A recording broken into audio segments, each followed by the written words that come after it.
Hello students, welcome to NSP Nikhil Sir Physics Classes and easiest way to learn the concept।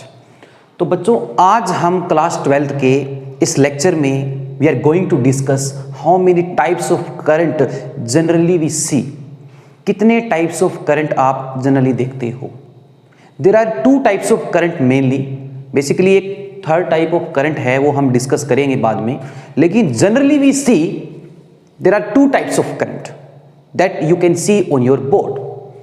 One is written DC and here is written AC.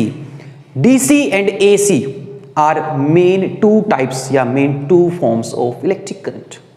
Okay dear students, now we will learn, now we will explain, we will understand what do you mean by DC and what do you mean by AC. What is the basic difference between DC and AC? DC और AC के बीच में basic फर्क क्या है, आज उस gap को समझना है। तो लेट्स स्टार्ट विद DC। तो DC my dear students is known as, you can say D for direct, C for current, direct current, ठहरा हुआ करंट, एक जैसा current, you can say more steady current, इसको स्टेडी करंट भी बोलते हैं। You can see steady current, DC current, एक जैसा करंट। ठहरा हुआ का करंट का मतलब ये नहीं कि करंट ठहर गया, करंट कभी ठहरता नहीं है, क्योंकि लेक्चर 1 में हमने बात करी थी करंट वर्ड का मतलब ही होता है फ्लो। लेकिन ठहरा हुआ का मतलब यहाँ क्या है, किस चीज से मतलब है हमें DC से? DC का मतलब डायरेक्ट का मतलब क्या है? यहाँ पर आप एक ग्राफ दे सकते हो। यहाँ मैंने ग्राफ प्लॉट की है। Here I plotted a graph between current and time. T is equal to 0, T is equal to 0 पर किसी सर्किट के अंदर कुछ करंट चल रहा था। सपोज करो ये I करंट चल रहा था, तो हम बच्चों इसको लिख सकते हैं, हम यहां लिख सकते हैं किसी टाइम पे सर्किट में मान के चलो 10 एम्पियर करंट चल रहा था। कितना? 10 ampere. T is equal to 0 पर भी आपने you see 10 ampere. After 1 second the current's magnitude is also 10 ampere. After 1 second more the current is also 10 ampere. इसका मतलब क्या हो रहा है? एज योर टाइम इंक्रीजिंग, जैसे जैसे जैसे टाइम बढ़ रहा है, the magnitude of current is not changing with respect to time. Current का मैग्नीट्यूड टाइम के साथ, समय के साथ चेंज नहीं हो रहा, मैग्नीट्यूड कांस्टेंट है और एक ही डायरेक्शन में फ्लो कर रहा है। यूनिडायरेक्शनल जो एक ही पर्टिकुलर डायरेक्शन में चले with same magnitude. That type of current, dear students, you can say DC current or direct current. I hope you all have understood what's the basic concept of DC. Whose magnitude doesn't changes with time. जिसका magnitude बच्चों time के साथ change नहीं करता is called DC and unidirectional, और उसको हम क्या बोलते हैं? यूनिडायरेक्शनल। ये कांस्टेंट DC है। क्या ये कांस्टेंट? एक ही टाइप का करंट चल रहा है, सेम मैग्नीट्यूड का चल रहा है। नेक्स्ट फिगर में आप देख सकते हो, डायरेक्शन तो करंट की एक ही है, एक ही डायरेक्शन में जा रहा है, एक ही पर्टिकुलर दिशा में जा रहा है, लेकिन यहां टाइम के साथ मैग्नीट्यूड चेंज हो रहा है, लेकिन चलने की जो डायरेक्शन है वो सेम है। इस टाइप ऑफ DC को बोलते हैं पल्सेटिंग DC। ये पल्सेस हैं, ये क्या है बच्चों? पल्सेस, ठीक है ना? तो इस टाइप ऑफ करंट को बोलते हैं पल्सेटिंग DC। हमारे फिजिक्स में, in physics we have a device to convert AC into DC। What special type of device we have for conversion of AC into DC? AC को DC में convert करने के लिए in physics we have rectifier. Rectifier is a device which converts AC into DC that we will discuss in our next 9th unit. Semiconductor devices में हम इसकी generally discuss, इसके बारे में बिल्कुल एक्सप्लेन में हम इसका जिक्र करेंगे। रेक्टिफायर के बारे में डिटेल में पढ़ेंगे, रेक्टिफायर के बारे में 9th यूनिट आपकी क्लास 12th की, ठीक है? तो DC करंट आपका ये था बच्चों, ये आपका कांस्टेंट DC है, डायरेक्शन सेम है। डायरेक्शन इसमें भी सेम है, पल्सेटिंग DC है, लेकिन टाइम के साथ मैग्नीट्यूड चेंज हो रहा है।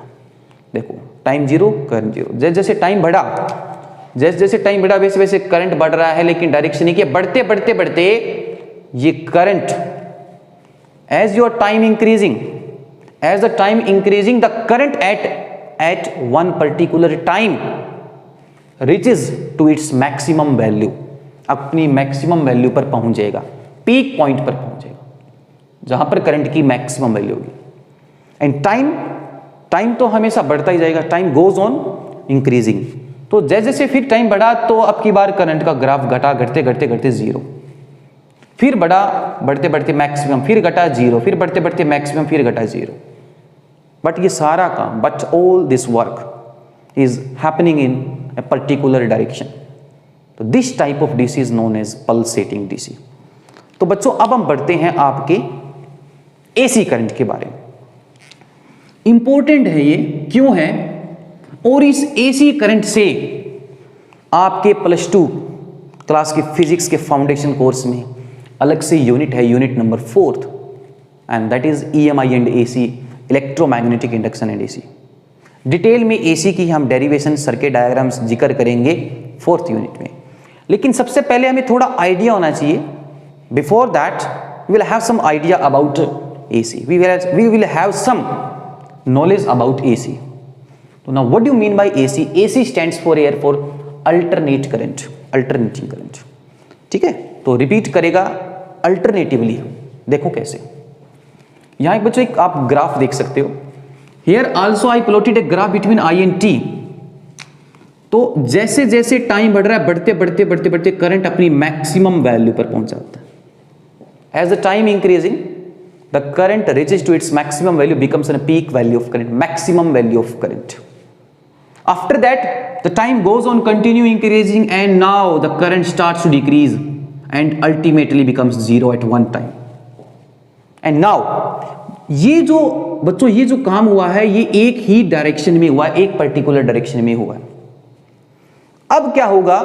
जो काम ऊपर हुआ था वही काम अब नीचे होगा. Direction gets reverse.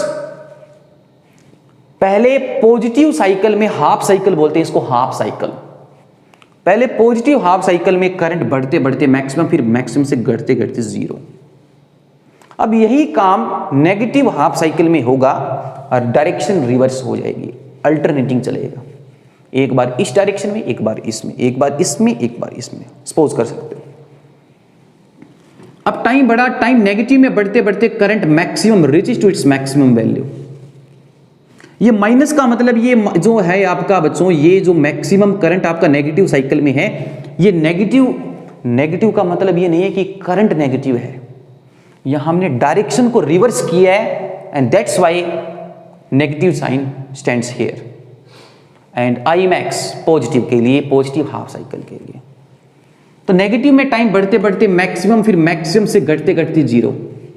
And this process continuously repeat. ये प्रोसेस कॉन्टिन्यूसली रिपीट होता जाएगा, and we get such type of curve. हमें इस टाइप की कर्व मिलेगी, एक बार पॉजिटिव, एक बार नेगेटिव. और बच्चों यहां जाके one cycle of AC has completed और कंप्लीटेड. यहां जाके एक चक्कर पूरा हो जाएगा. और ये ग्राफ इस प्रकार रिपीट होता जाएगा आगे. ऐसा ग्राफ मैथ्स में किस ट्रिग्नोमेट्रिक फंक्शन का होता है?